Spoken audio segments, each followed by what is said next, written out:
السلام علیکم ورحمۃ اللہ وبرکاتہ۔ ناظرین، آپ دیکھ رہے ہیں زین مدنی اسلامک چینل اور میں ہوں آپ کا میزبان محمد زین مدنی۔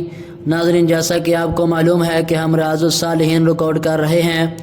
آج ہم ریاض الصالحین کی حدیث نمبر 75 ریکارڈ کریں گے۔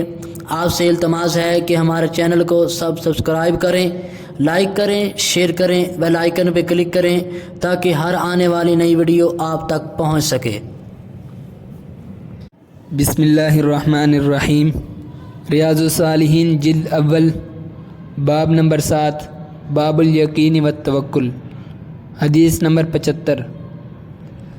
حضرت عبداللہ بن عباس رضی اللہ عنہ بیان کرتے ہیں کہ رسول اللہ صلی اللہ علیہ وسلم فرمایا کرتے تھے: اللہم لک اسلمت وبک آمنت وعلیک توکلت والیک انبت وبک خاصمت، اللہم انی اعوذ بعزتک لا الہ الا انت ان تضلنی، انت الحی الذی لا یموت والجن والانس یموتون۔ کہ اے اللہ، میں نے اپنے آپ کو تیرے سپرد کر دیا، میں تجھ پر ایمان لایا، میں نے تجھ پر ہی بھروسہ کیا، تیری طرف ہی رجوع کیا اور تیری وجہ سے دین کے دشمنوں سے میں نے جھگڑا کیا۔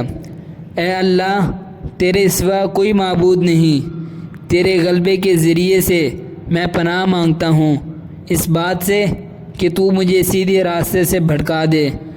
تو زندہ ہے جسے موت نہیں آئے گی، اور تمام جن و انس مر جائیں گے۔ بخاری و مسلم نے اس کو روایت کیا ہے۔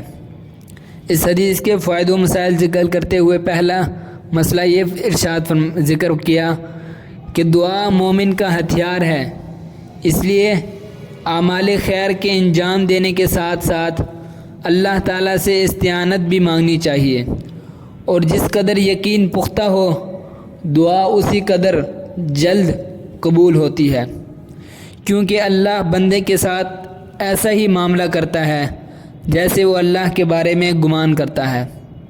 نمبر 2، ایمان لانا، اپنے آپ کو اللہ کے سپرد کرنا وغیرہ نیک اعمال ہیں جن کا واسطہ دے کر رسول اللہ صلی اللہ علیہ وسلم دعا کیا کرتے تھے، جس سے معلوم ہوا اعمال صالحہ کا واسطہ دے کر دعا کرنا جائز بلکہ زیادہ باعث قبول ہے۔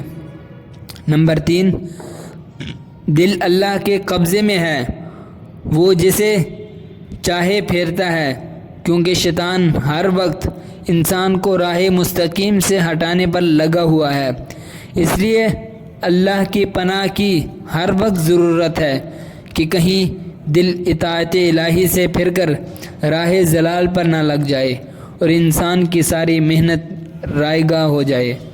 وآخر دعوانا ان الحمد للہ رب العالمین۔